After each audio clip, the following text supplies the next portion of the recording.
Avis vascular centre మన దేశంలోనే the best varicose veins hospitals. నమస్తే రమగారు. నమస్తే జయ. రమగారు, మాలతి చందూర్ మీ ఫేవరెట్ రైటర్ కదండి. ఆవిడది ఇంకొక నోవెల్ ఏదైనా మాట్లాడుకుందామండి. ఏమిటో ఇంకా చాలా చాలా ఉన్నాయి జయ, అవన్నీ గుర్తులేవు. రాగరక్తిమ ఒకటి బాగా గుర్తుంది. రక్తిమ రాగరత్తిమ రాగరక్తిమ రాగము అనురాగం యొక్క ఎరుపు. ఆహాహా. Blood is thicker than water అంటామా, అంతే కదా. అలాంటిది అనమాట రాగరక్తిమ. బాగుంటుంది కథ. ఎప్పుడో చదివాను, మళ్ళీ ఈ మధ్య పుస్తకాలన్నీ తిరిగేస్తుంటే మళ్ళీ కనపడింది అనమాట. మళ్ళీ చదివారా రమగారు? చదివిన బుక్కే ఎలా చదువుతారు రమగారు మీరు? కొన్ని చదువుతాను జయ.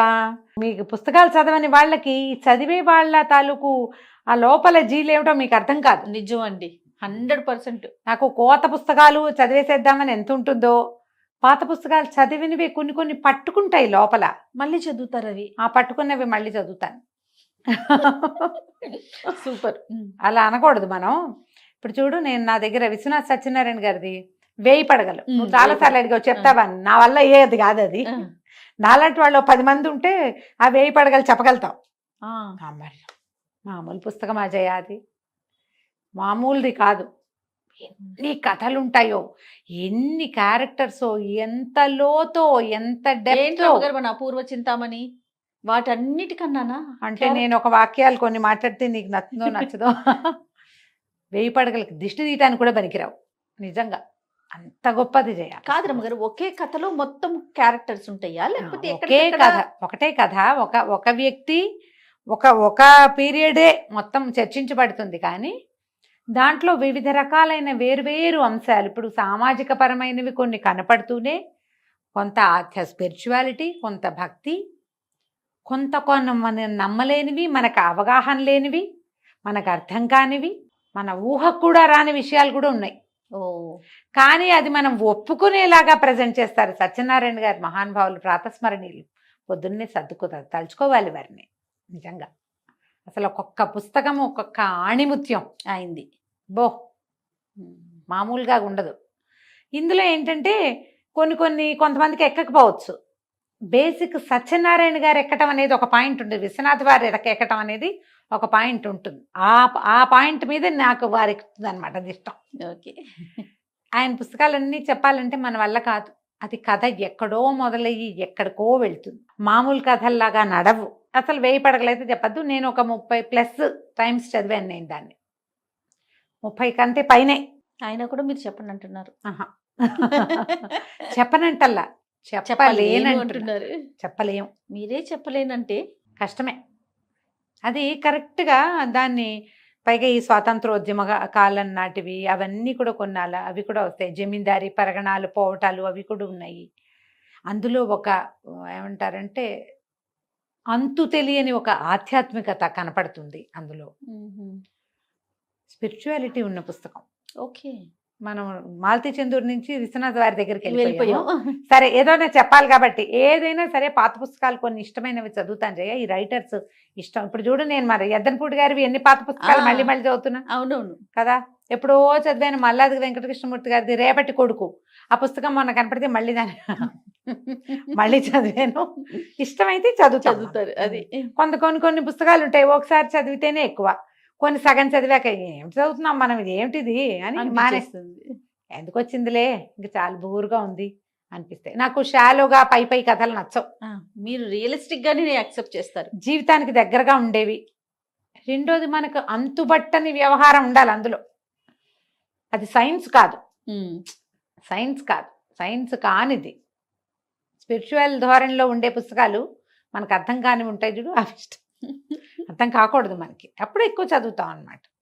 అంటే నా తరహా అది, జనాలు వాళ్ళ ఇష్టము. ఈ రాగరక్తిమ సంగతి చెప్దాం ఇప్పుడు. ఇది ఒక పిల్లని ఇంకోళ్ళు పెంచుకుంటారు. సొంత తల్లిదండ్రులకి ఆ అమ్మాయి చేసింది కనపడుతుంది. ఇది 70s రాయబడిందే. ఒక మిడిల్ క్లాసు కథలాగా కనిపిస్తుంది. ఆసక్తికరంగా వెళ్తుంది. అనసూయ రామారావు భార్య భర్త. అనసూయ గారికి పిల్లలు లేరు. ఆవిడ ఒక కాలేజీలో లెక్చరర్గా ఉంటుంది, ఆయన అడ్వకేట్. ఏదో కొంచెం వెల్ ఆఫ్ కుటుంబమే వీళ్ళది. ఈ అనసూయకు కజిన్ ఒక అతను ఉంటాడు, శాస్త్రి. అతని భార్య కడుపుతో ఉండి వీళ్ళ ఇంటికి వస్తుంది. ముందు 2 పిల్లలు ఉంటారు, 3వ ప్రెగ్నెన్సీ. 3ఓసారి కొంచెం ఏదో ఇబ్బంది ఏదో ఇక్కడికి వచ్చి వీళ్ళ ఇంటికి వచ్చి ఇక్కడి నుంచి పెళ్ళికి వెళ్తారు. పెళ్లి నుంచి తిరిగి వస్తుంటే అమ్మాయికి ఏదో ఒంట్లో చాలా ఇబ్బంది అవుతుంది. సరే ఓ డాక్టర్ని పిలిపించి చూపిస్తారు. చూస్తే ట్విన్స్ లాగా తెలుస్తారు. ముందో పిల్ల 2 పిల్లలు ఈ ట్విన్స్ తోటి ఆ అమ్మాయి చేసుకోలేదని, ఆ ముందున్న 2 పిల్లల్లో రమేష్ వసంత 2 పిల్లలు. ఆ వసంతని చిట్టి అని పిలుస్తారు. అది చక్కగా బొద్దుగా గుణగుణలాడుతూ బాగుంటుంది. ఆ పిల్ల ఈ మేనత్తతోటి చాలా స్నేహం కలుపుతుంది. ఈవిడికి కజిన్, ఈవిడ సొంత అన్నదమ్ములు లేరు అనసూయ గారికి. లేక ఈ శాస్త్రం అంటే చాలా ప్రీతి, తన దగ్గర ఉండి తమ ఇంట్లోనే ఉండి చదువుకోవడంతో చిన్నప్పటి నుంచి ఎక్కువ ప్రేమగా ఉండటం. పెత్తండ్రి పింతండ్రి పిల్లలు, అన్నదమ్ముల పిల్లలు అనమాట. పెత్తాత చిన్నతాత పిల్లలు, వీళ్ళతో స్నేహం ఎక్కువ. అలా ఉంటారుగా కజిన్స్లో కొంతమంది. అయితే ఈ పిల్లని మేము ఉంచుకుంటామని అడుగుతారు. అది ఇక్కడ ఉండిపోవడానికి సిద్ధంగా ఉంటుంది, కొన్నాళ్ళు ఉంటారు. ఈ పురుడయ్యి ట్విన్స్ అయ్యేసరికి కొంచెం హడావిడయ్యి ఈ పిల్లల్ని ఏదో చిన్న పక్కన స్కూల్లో వేస్తే ఆ పిల్ల బుద్ధిగా స్కూల్కి వెళ్తుంది, వీళ్ళతో చాలా బాగుంటుంది. అది వచ్చేసేపు అత్త దగ్గరే పడుకుంటా, అత్తతోటే అన్నం పెట్టించుకుంటా అంటుంది. ముద్దుగా చూస్తుంటే పిల్లలు అట్లా చేరువవుతారు కదా. అయితే సరే ఎలాగూ వీళ్ళకి పిల్లలు లేరు కాబట్టి ఈ పిల్లని ఇక్కడ వదిలిపెడితే దీని రాజ్యాంగం నడుస్తుందని తల్లిదండ్రి ఆలోచించుకుంటారు. పైగా ఆవిడంటే ప్రీతి కూడా, అతనికి అక్కయ్య అంటే ఇష్టం. వాళ్ళు బాగా చూసుకున్నారు చిన్నప్పటి నుంచి. అక్కయ్య బాగా చదువుకుంది, బావగారు మంచివాడు కాబట్టి పిల్ల చదువుకుంటుంది అనుకుని ఈ పిల్లని ఇక్కడ వదిలిపెడతారు. ఆ చిట్టిది వదిలిపెట్టి పెద్ద పిల్లాన్ని పుట్టిన కవల పిల్లల్ని పుచ్చుకుని వెళ్తారు. రాముడు లక్ష్మణుడు అని పేరు పెడతారు. రాము లక్ష్మి తీసుకుపోతారు. వెళ్ళేటప్పుడు తల్లి అడుగుతుంది, వస్తావుంటే నేను రాను, నేను అత్త దగ్గరే ఉంటా అంటుంది పిల్ల. ఈ పిల్ల ఏంటి బుద్ధిగా పద్ధతిగా ఉండటం, తీరైన పనితీరు తన చిన్నప్పటి నుంచి. పెద్ద పిల్లాడికి ఏమని ఉండదు, బాగా అల్లరివాడు, అన్నిటికీ పేచి. తల్లికేమో పెద్ద కొడుకంటే ముద్దు, కొడుకంటే ముద్దు. ఆడపిల్ల సర్దుకోవాలనుకుంటుంది. అమ్మాయికి తెలీదు, ఒక పల్లెటూరు తనపు కనపడుతుంది అనమాట. ఆ తల్లి, ఆ లలిత, ఆ క్యారెక్టర్, ఈ చిట్టి వాళ్ళ అమ్మ, మన అమ్మమ్మలందరూ కనపడతారు అందులో. మగపిల్లాడికి సాగించాలి, ఆడపిల్లలు సర్దుకోవాలి, అలాంటి ధోరణి మన చిన్నప్పుడు తెలుసు మనకి. ఇప్పుడు లేదు, ఇప్పుడు లేదండి, అస్సలు లేదు. ఇప్పుడు లేదు. కానీ ఇప్పుడు కూడా కొన్ని కుటుంబాల్లో వినపడుతుంది జయ. మొన్న మధ్యన ఎవరో ఒక గెస్ట్ కూడా నాతో ఇదే మాట అన్నారండి. ఇప్పటికీ ఉంది జయ ఈ ధోరణి ఉంటుంది. కొన్ని కుటుంబాల్లో ఉంటుంది. మగపిల్లాడికి సాగించటము, మగపిల్లాడికి పెరుగు పోయటం, ఆడపిల్లలకి మజ్జిగ పోయటం, అవి ఉండేవి ఇది వరకు. ఇప్పుడు బాగా తగ్గిపోయినా కూడా మరి ఇప్పుడు మనకు ఒక్క పిల్ల, 2 పిల్లలు, 2 ఆడపిల్లలే అలాంటివి వచ్చినాయి. ఆడపిల్లలు కూడా అందవేసిన చేతులుగా అన్నిట్లకి పరిగెత్తి ప్రతి చోట చదువుకోవటాలు అవి మనం చూస్తున్నాం. ఈ డిస్క్రిమినేటివ్ ఐడియాస్ సమాజంలోనే కొంత తగ్గుముఖం పట్టినాయని చెప్పచ్చు. దానికి మనం చాలా సంతోషించాలమ్మా, చాలా స్వాగతించాల్సిన విషయం ఇది. ఆడపిల్లలు తెలుసుకోవాలి, మనం చెప్పుకుంటాం ఎప్పుడు, హద్దులు తెలుసుకుని ఉండాలి, జాగ్రత్తగా ఉండాలి, తెలివిగా ఉండాలి ఆడపిల్లలు. కానీ ఆడపిల్లల్ని తక్కువగా చూడకూడదు. ఈ 2 పాయింట్లు ఉన్నాయి కదా. ఎందుకంటే వాళ్ళు రేపొద్దున సమర్థించాలి చాలా ప్రపంచాన్ని. ఈ ఆడపిల్లలే కనాలి, పెంచే పని వాళ్ళదే ఎక్కువ అవుతుంది కాబట్టి వాళ్ళు ఇంకొంచెం జాగ్రత్తగా ఉంటే బాగుంటుందని చెప్పుకుంటాం మనం. అయితే ఈ పిల్లని వదిలిపెట్టి వెళ్తారు. పిల్లని ఏదో మంచి స్కూల్లో చేర్పిస్తారు. మామయ్యతో కలిసి కారులో వెళ్ళటం, అది అత్త మామయ్య కాస్త మెల్లిగా మమ్మీ డాడీలోకి వచ్చేస్తుంది పిల్ల. స్కూల్లో అందరూ మీ మమ్మీయా అని అడుగుతున్నారు, నేను మమ్మీ అని పిలుస్తానని మమ్మీ డాడీ అలవాటు చేసుకుంటుంది, వీళ్ళతో ఉండిపోతుంది. ఆ తల్లికి తర్వాత మళ్ళీ ప్రెగ్నెన్సీ, మళ్ళీ 2 పిల్లలు పుడతారు. అంటే వెరసి 5 పిల్లలు ఉన్నారు వాళ్ళ దగ్గర. ఈ పిల్ల ఇక్కడ ఉంటుంది. ఎప్పుడైనా వాళ్ళు వచ్చినప్పుడు వాళ్ళు వేరు, ఇది వేరు. ఇదేమో మరి యువరాణిగా ఉంది ఇక్కడ. వీళ్ళు కొంచెం బాగున్నారు, భార్యాభర్త 2 పెద్ద ఉద్యోగాలు, బోల్డంత జీతాలు, ఇంట్లో పని మనిషి, వంట మనిషి, కారు డ్రైవరు, ఇన్ని ఉన్నాయి. ఇన్ని ఉన్న చోట పిల్ల పెంపకం వేరేగా ఉంటుంది కదా. ఇది బాబ్డ్ హెయిర్ చేయించుకుంటుంది, తనకు కావలసినట్టుగా ఉంటుంది, బాగా చక్కగా పెరుగుతుంది. చెల్లెలు వచ్చినప్పుడు వాళ్ళంతా వస్తే తన బట్టలు ఇస్తే ఈవిడికి అనసూయకి కష్టంగా ఉంటుంది. ఎంతో ముద్దుగా సరదాపడి కుట్టించిన బట్టలు ఆ చెల్లెలకి ఇచ్చేస్తానన్నా ఈవిడికి కొంచెం పొసెసివ్గా అవుతాం కదా. పైకి అనకపోయినా లోపల ఉంటుంది. క్రమంగా రోజులు గడుస్తాయి. రమేష్ చాలా తెలివి తక్కువగా, సరిగా చదవకుండా ఉంటాడు. ఈ పిల్ల క్లాస్ ఫస్ట్గా, క్లాస్ థర్డ్గా అట్లా ఉంటుంది. చదువుకునే గుణం ఉంది, చెప్పించేందుకు పెద్దవాళ్ళు ఉన్నారు. అక్కడేమో తల్లి ఆ పిల్లాన్ని ఏమీ సవరించదు. దాంతో పిల్లలు ఎవరాయి దెబ్బరాయిగా పెరుగుతారు వాళ్ళ పిల్లలు. క్రమంగా శాస్త్రికి అనారోగ్యం వస్తుంది. అతనికి ఒంట్లో బాగుండలేదని వీళ్ళకి తెలుస్తూ ఉంటుంది. కొంచెం పెద్ద అయ్యేసరికల్లా ఏమవుతుంది, ఈ రమేష్ ఎవరినో ప్రేమించి పెళ్లి చేసుకుంటానని మొదలు పెడతాడు. ఈ పిల్ల కూడా డిగ్రీకి వచ్చేస్తుంది, డిగ్రీ అయిపోతుంది. ఇప్పుడే పెళ్ళెందుకురా అంటే వెండువాడు. వీళ్ళేమో శాస్త్రి పేరులో తెలుస్తుంది కదా, బ్రాహ్మణ్ సమాజంగా కనపడుతుంది. ఇంకేం పెద్ద పూజలు పునస్కారాలు మళ్ళు ఆచారాలు చూపించరు, కానీ చిన్న ఒక వాక్యాల్లో తెలుస్తుంది. ఆ అబ్బాయి ఎవరో ఇంకొక వేరే జాతి అమ్మాయిని పెళ్లి చేసుకుంటానంటాడు, చేసేసుకుంటాడు. వీళ్ళు వద్దంటారని చేసేసుకున్నానంటాడు. సంబంధాలు చూద్దాం అనుకుంటారు వీళ్ళు. అయితే ఈవిడికి ఇష్టం ఉండదు అనసూయకి ఆ పిల్లకి పెళ్లి చేయటం. అది ఎంఏ చదువుతానంటుంటే అది దాని కాళ్ళ మీద అది నుంచుంటుంది. పిల్ల ఎప్పుడెందుకు పెళ్ళి అనిపిస్తుంది. పిల్లలు వద్దని అన్నా ఆ అమ్మాయి ఒప్పుకోదు. మొదట 2 పిల్లలు పుట్టారు, ముందు 2 పిల్లలు ఉన్నారు, మళ్ళీ ట్విన్స్, ఆపరేషన్ చేయించేద్దామని చూస్తుంది. నా పిల్లలకి ఏం కన్నొంకర కాలంకర మాణిక్యాలు లాంటి పిల్లలు పుడుతుంటే లేని వాళ్ళు లేక ఏడుస్తుంటే నేనెందుకు మానేయాలి అని ఇంకో 2 పిల్లల్ని కంటుంది. ఇంతమంది సమాజాన్ని ముందుకు తీసుకెళ్ళాలిగా. ఈ ఇబ్బందులు సబ్బందులు కనపడుతూ ఉంటాయి. అప్పుడప్పుడు వాళ్ళు ఇక్కడికి వస్తారు, వీళ్ళు అక్కడికి వెళ్తూ ఉంటారు.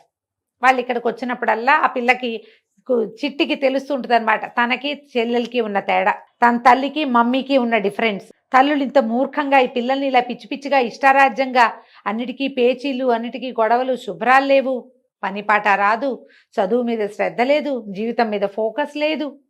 ఏమిటి వీళ్ళు ఇలా ఉన్నారు, అమ్మేంటి ఇలా ఉంది అనిపిస్తుంది. తల్లికి ఏదైనా చెప్పపోతే ఆవిడ పొట్టడు, నా పెద్ద చెప్పచ్చావు పోవే అంటుంది. నేను కన్నా పిల్లవే, మీ మమ్మీ పెంచితే మమ్మీ పిల్లవైపోవు, నువ్వు నా పిల్లవేనంటుంది. అలా అన్నప్పుడు కష్టంగా ఉంటుంది.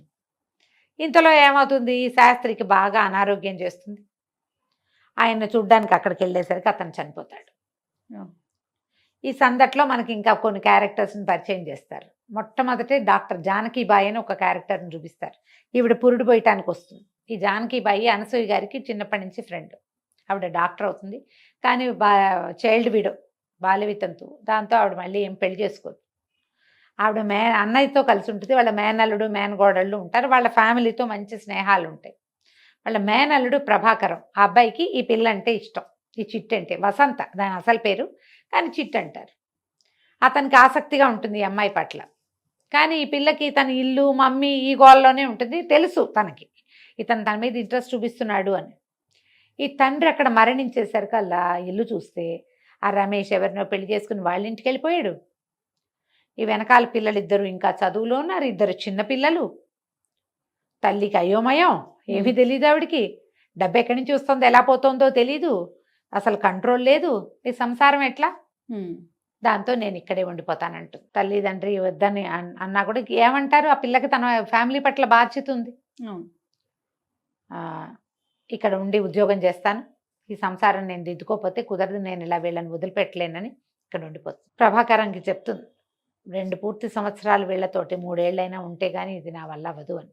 అతని అమ్మాయికి ఉత్తరాలు కూడా రాయకుండా ఉండిపోతాడు.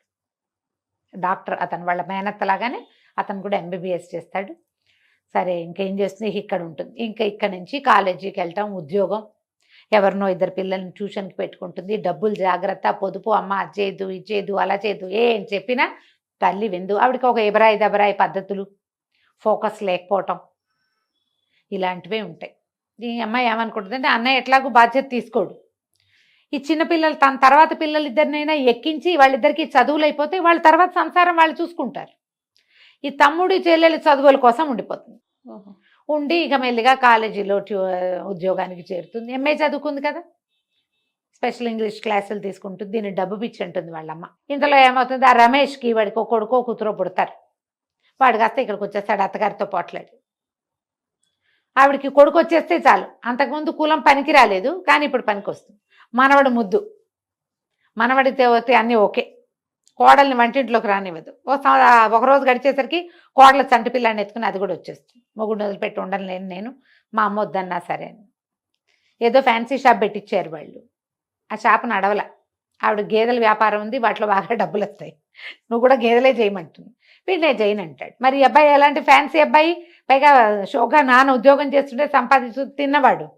వీడు గేదెల దగ్గర పేడకాళ్ళు ఎందుకు ఎత్తుతాడు? ఎత్తడు. ఇలా ప్రేమించి పెళ్ళిళ్ళు ఎలా ఫెయిల్ అవుతాయో 4 వాక్యాల్లో చూపిస్తారు.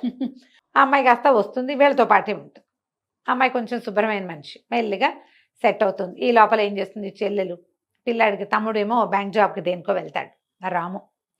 చెల్లెలేమో నేను ఎంఏ చదవనక్క, నేను బీఈడీ చేస్తాను, నేను ఉద్యోగాల్లో చేరిపోతా, నేను పెళ్లి చేసుకుంటా అంట. తీరా చూస్తే ఆశ్చర్యపోతుంది. నేనేమో నన్ను ప్రేమించిన డాక్టర్ని వదిలిపెట్టి నేను వీళ్ళ కోసం ఇక్కడికి వచ్చా. ఇదేమో నేను వీళ్ళ చదువుల కోసం వస్తే ఇది నేను చదువును, నేను పెళ్లి చేసుకుంటాను. అబ్బాయి ఎవరంటే వీళ్ళ వాళ్ళు కాదు, వీడు కూడా వేరేనే. కాకపోతే అతను తెలుసు, వారాలు చేసుకుని చదువుకున్నాడు, మన ఇంట్లో కూడా తిన్నాడు. నాన్నకు తెలుసక్క, నాన్న ఉండగానే తెలుసు. అన్నయ్య భార్యను రానిచ్చిందిగా ఇతను ఎందుకు రానివ్వదు అమ్మ? ఒకళ్ళని చూస్తే రెండో వాళ్ళు అదే కదా చేస్తారు. సరేనని ఒప్పుకుంటుంది. తమ్ముడు ఏమంటాడు, నా జాబ్ ఉంది, చిన్నపిల్లలిద్దరిని నేను చూసుకుంటానక్క, నువ్వు ఇక్కడ ఎందుకు ఉంటావు, వెళ్ళిపోమంటాడు. నువ్వు ఇక్కడ ఎందుకు, గుంటూరు వెళ్ళిపో, అత్త వాళ్ళు నీ కోసం చూస్తారు. వాళ్ళ ఆశలన్నీ నీ మీదే పెట్టుకున్నారు, వాళ్ళకి ఇంకా వేరే జీవితం లేదు. ఈ వచ్చేసిన పిల్లని మధ్యలో చూడ్డానికి వచ్చి ఆవిడ ఆవురుమనిపోతుంది. బక్క చిక్కిపోయి పిల్ల నున్నగా ఉండేది, మెడ దగ్గర బొమ్మకలు తేలిపోయి తలలో తెల్ల వెంట్రుకలు వచ్చేసి 22-23 ఏళ్ల పిల్ల ఇంత స్ట్రెస్ తీసుకోవాలా? ట్యూషన్లు ఇది డబ్బు పిచ్చి పట్టింది, ఇదన్నీ ట్యూషన్లు చెప్తోంది అంటుంది వాళ్ళమ్మ. ఏమిటంటే నన్ను నేను ప్రూవ్ చేసుకోవాలి, అసలు నేను ఎవరికైనా చెప్పి ఏమైనా చేయగలనా లేదా నా ప్రూఫ్ కోసం చేస్తున్నానంటూ. ఈ రోజుల్లో ఆడపిల్లలకు అవసరం కదా ఇలాంటి మాట, చాలా అవసరం రమ్మగారు. చచ్చుదద్దమ్మలాగా ఉండేవాళ్ళంతా ఈ పుస్తకం చదివి ఓసారి చిన్న బుక్, పెద్ద నవల కాదు, చకచకా సాగిపోతుంది. నేను ఎంత స్పీడ్గా చెప్తున్నా అట్లాగే స్పీడ్గా వెళ్ళిపోతుంది. వివిధ అంశాలు. 3 ఏళ్ల పిల్లగా వాళ్ళ ఇంట్లోకి ఎటా వచ్చిందో ఆ పిల్ల అక్కడ మొదలు, అక్కడి నుంచి ఈ అమ్మాయి మళ్ళీ తిరిగి వెళ్ళిపోవటం వరకు. సరే ఏం చేస్తుంది, ఆ చెల్లెల్ని అడుగుతుంది, నేను వెళ్ళిపోనాను, నువ్వు వెళ్ళిపో, నేను పెళ్లి చేసుకుంటాను, మన ఇంట్లోనే ఉంటాడు, పర్వాలేదు, అతనికి వేరే సంసారం లేదు, చిన్నపిల్లలిద్దరిని నేను రాము చూసుకుంటాం, మాకు పర్వాలేదు, అన్నయ్య ఇక్కడే ఉన్నాడు కాబట్టి అన్నయ్య అమ్మని చూసుకుంటాడు, మాకేం ప్రాబ్లం లేదని చెప్పేస్తారు వాళ్ళు. మేము ఇల్లు చూసుకోగలం, నువ్వు వెళ్ళిపో, ఇప్పటిదాకా చేసావు 3 ఏళ్ళ నుంచి ఇక్కడే ఉండి, వాళ్ళని వదిలిపెట్టి మమ్మల్ని వదిలిచ్చావు కదా, చాలు వెళ్ళిపోమంటారు. ప్రభాకరంకి ఉత్తరం రాస్తుంది, నేను వచ్చేస్తున్నాను, ట్రైన్కి వస్తాను, నన్ను తీసుకెళ్ళమని. సరే ఈవిడ దగ్గరికి వచ్చి అనసూయ గారి దగ్గర కారు అడుగుతాడు. ఆవిడ ఆశ్చర్యపోతుంది, జానకిబాయి దగ్గర కారు ఉంది, నాకు మా కారు ఎందుకు తీసుకెళ్తున్నాడు అనేది ఆవిడకి అర్థం కాదు. సరే ఆ కారు తీసుకొచ్చి ఆయన కారు ఎక్కించుకుంటాడు, ఆ ఊరంతా తిప్పి. నువ్వు ఒక రోజు రాత్రి ఎలా వచ్చావో మీ అత్త నువ్వు 100 సార్లు చెప్పారు, మీ మామయ్య కూడా ఆ రోజు రాత్రి చిట్టు ఎట్లా వచ్చింది మా ఇంటికి అని, అలాగే అదే టైంకి నిన్ను తీసుకెళ్ళి మీ మమ్మీకి అప్పచెప్తాను నేను అని చెప్తాడు. ఈ పిల్ల పెంపుడు వెళ్ళినా కూడా దత్తత ఒక వేరే ఇంట్లోకి వెళ్ళి వాళ్ళకి ప్రపంచంగా మారినా కూడా తమ ఇంటి పట్ల బాధ్యతగా ఉన్న ఒక అమ్మాయి. సింపుల్ కథ ఇది. ఆడపిల్లలు బాధ్యతలు నేర్చుకోవాలి. పెళ్ళిళ్ళు అయిపోయాక లేదా పెళ్ళి కాకముందు వీళ్ళతోటి మాకేమిటి అనేవాళ్ళు. ఇప్పుడు బాధ్యత తీసుకునే ఆడపిల్లలు ఎంతమంది ఉంటున్నారో, తీసుకొని వాళ్ళు కూడా ఉన్నారు కదా జయ, ఉన్నారు రమ్మగారు, ఉన్నారు. అమ్మ నాన్నకి 2 ఆడపిల్లలు అయితే పెళ్ళి వాళ్ళు చావు వాళ్ళు చస్తారని వదిలిపెట్టేసేవాళ్ళు. ఒక్క ఆడపిల్ల అయినా సరే వాళ్ళని ఇక్కడ విడిచేసి ఫారిన్ వెళ్ళిపోతున్న వాళ్ళు. ఒక్కతే పిల్ల ఫారిన్ వెళ్ళిపోతావు, మీ అమ్మ నాన్న గతి ఏమిటి? వీళ్ళు ఎవరిని చూసుకుని బతకాలి? వాళ్ళకి ఏం ఆసరా? అలాంటి వాళ్ళు ఉన్నారా? వాళ్ళకు ఒక చెంపపెట్టుగా ఉంటుంది. ఇది సింపుల్ వాక్యాలతో తేలికపాటి కథనంతో వెళ్ళిపోతుంది. అప్పుడే 7-8 సార్లు చదువుంటా చిన్నప్పుడు, ఈ బుక్ మొదటిసారి చదివినప్పుడు. మళ్ళీ చదువుతుంటే నాకు అనిపించింది ఇది ఒక బాధ్యతని నేర్పే కథ. ఈజీగా సింపుల్గా పోయింది చూడు. కానీ తల్లిదండ్రుల తాలూకు ఒక తెలివి తక్కువతనం, మూర్ఖత్వం. ఆ కాలంలో 5-6 పిల్లలు ఉండే కాలం ఇది కాదు, పాతకాలపు కథ ఇది, 70లో కథ కదా. అయినా కూడా మనం అప్పటి సామాజిక పరిస్థితులు ఏమిటి, 19 వచ్చేసరికి పెళ్లి చేసేద్దాం అనుకునేవాళ్ళు. అందులోనే మళ్ళా ఒక నవీనత్వం ఏముంటుందంటే, ఈ అనసూయ గారికి పిల్లలు లేకపోవటం, వాళ్ళిద్దరిలోనూ చిన్న చిన్న తేడాలు ఏవో ఉంటాయి. వాళ్ళు ఎంత సంతోషంగా ఉంటారో భార్యాభర్త ఒకళ్ళతో ఒకళ్ళు. ఈ దొరికిన పిల్లని పెంచుకుంటారు. అదే పిల్లని పెంచుకోవటం అనే పాయింట్ కూడా ఆ కాలంలో ఉండేది. ఇది కూడా ఒక మంచి ఐడియాగా తోస్తుంది నాకు. ఇలాంటి రకరకాల ఐడియాలు సింపుల్గా మానవ సంబంధాలని తేలికగా, అందులో ఉండే చేదుని కూడా తేలికపాటి వాక్యాల్లో అందించేస్తారు మాలతి గారు. ఈ కథ చదవండి. ఎక్కువ ఖరీదు ఉండదు, పుస్తకం చిన్నది, 2 గంటల్లో చదివేసేయచ్చు, 1 గంటన్నర 2 గంటల్లో. 70-80 రూపాయలు ఉంటుంది అంతే, 100 రూపాయల లోపే. కథ చదవండి, తెలుసుకోండి. తప్పకుండా. నమస్తే. నమస్తే జయ.